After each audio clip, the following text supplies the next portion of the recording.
Hola, soy Pepe Pérez Rivera. Bienvenidos y bienvenidas a este espacio a Hombros de Gigantes. Desde aquí intentaremos abrir una ventana hacia la física y la química de secundaria. Si la propuesta te parece interesante, ánimo y vamos al lío.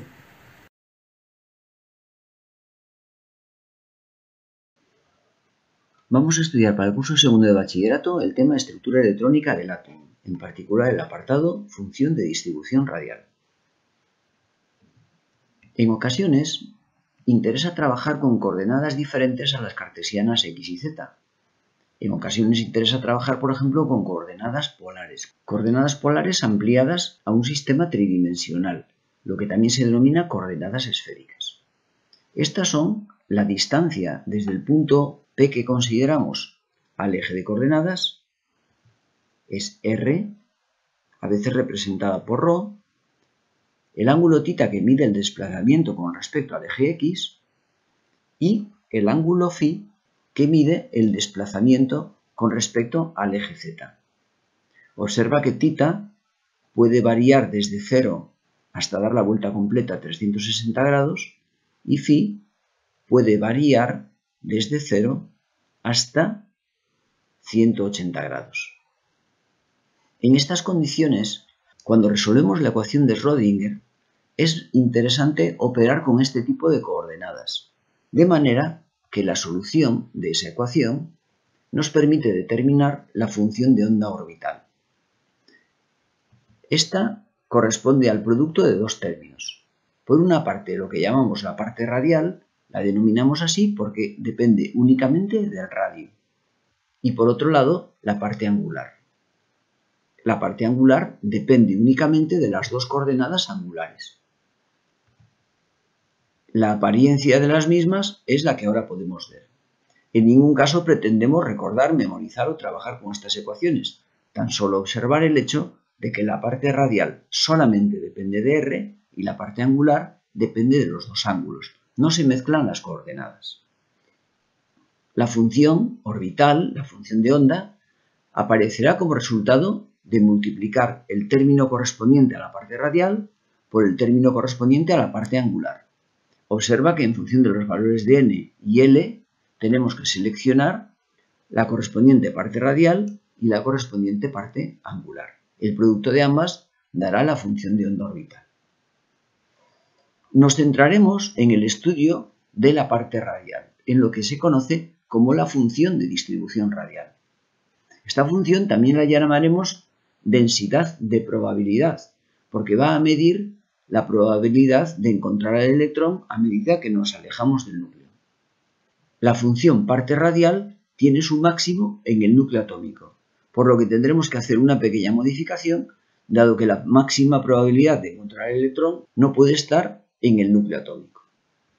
Para ello definiremos la función de distribución radial, de manera que nos iremos separando del núcleo a medida que nos alejamos del mismo, recorriendo pequeñas capas esféricas de espesor diferencial de r. En estas condiciones, la función de distribución radial vendrá dada por 4πr² por la función de onda elevada al cuadrado y nos indicará la probabilidad de encontrar el electrón a una cierta distancia r del núcleo. Apliquemos a continuación esta idea a los orbitales de uso habitual. Por ejemplo, orbital 1s. Cuando nos imaginamos el orbital 1s, nos imaginamos una especie de esfera maciza que efectivamente cuando le damos un corte transversal observamos la figura de la derecha. Cuando consideramos el orbital 2s y nos imaginamos esa esfera maciza, en realidad cuando damos al mismo un corte transversal, lo que podemos observar es lo que tenemos en la figura de la derecha. Es decir, tenemos un pequeño máximo relativo a una cierta distancia del núcleo. A continuación hay una región en la cual la probabilidad disminuye hasta hacerse cero y posteriormente aparece la zona importante de probabilidad del orbital 2s más alejada del núcleo. Si observamos el orbital 3s, ocurre algo muy parecido. De nuevo, nos imaginamos algo semejante a lo visto, pero a continuación, si damos el corte transversal, nos encontramos esta situación. hay una cierta distribución de carga muy próxima al núcleo. A continuación encontramos un punto de probabilidad cero, lo llamaremos nodo. Posteriormente vuelve a aparecer una región de probabilidad, vuelve a aparecer un nodo y encontramos finalmente la región de máxima probabilidad del orbital 3s a una distancia del núcleo considerablemente más importante que, por ejemplo, el orbital 1s, que estaba mucho más cerca.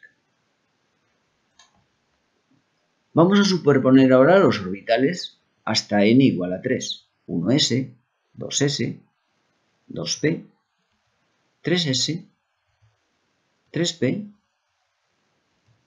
y 3d. Es importante observar que la energía en el caso del átomo de hidrógeno solo depende de n y por tanto 2s y 2p tienen la misma energía. Cuando observamos la función de distribución radial, veremos que 2p tiene su máximo más cerca del núcleo. 2s presenta el máximo un poquito más lejos. Esto determinaría que 2p debería ser supuestamente más estable que 2s. Es importante destacar que el hecho de que 2s y 2p tengan la misma energía supone que este pequeño máximo relativo que presenta 2s es suficientemente importante como para compensar su mayor alejamiento con respecto al orbital 2p. De ahí que estos pequeños máximos relativos tengan una importancia considerable a la hora de analizar la variación de energía de un orbital a otro. En el caso de 2s y 2p, por ejemplo, este máximo es el que compensa el hecho de que 2s está más alejado. A 3s, 3p y 3d le ocurre lo mismo. Supuestamente 3s debería ser el menos energético porque está más lejos del núcleo y consecuentemente más desestabilizado. Seguiría 3p, el orbital más estable de la capa 3 debería ser 3d. Sin embargo, los pequeños máximos que presenta 3s y 3p le van a permitir compensar el mayor alejamiento de estos orbitales con respecto a 3d, de manera que en el átomo de hidrógeno todos ellos tienen la misma energía. A esta capacidad de acercar la carga eléctrica, aproximar la carga eléctrica muy cerca del núcleo, se le llama poder de penetración de los orbitales. El orbital 3s, por ejemplo, es más penetrante que el 3d porque 3s es capaz de situar carga, una pequeña densidad de carga, muy cerquita del núcleo, cosa que no puede hacer el orbital 3d en función de su curva de probabilidad.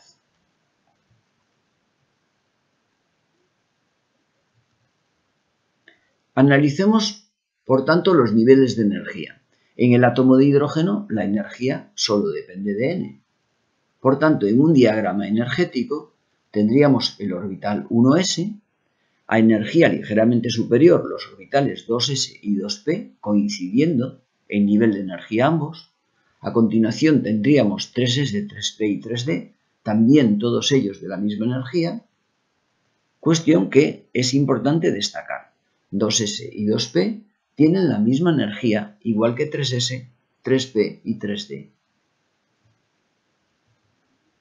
Y es todo en esta ocasión. Si te pareció interesante la propuesta, nos vemos caminando entre la ciencia, como siempre, subidos a hombros de gigantes.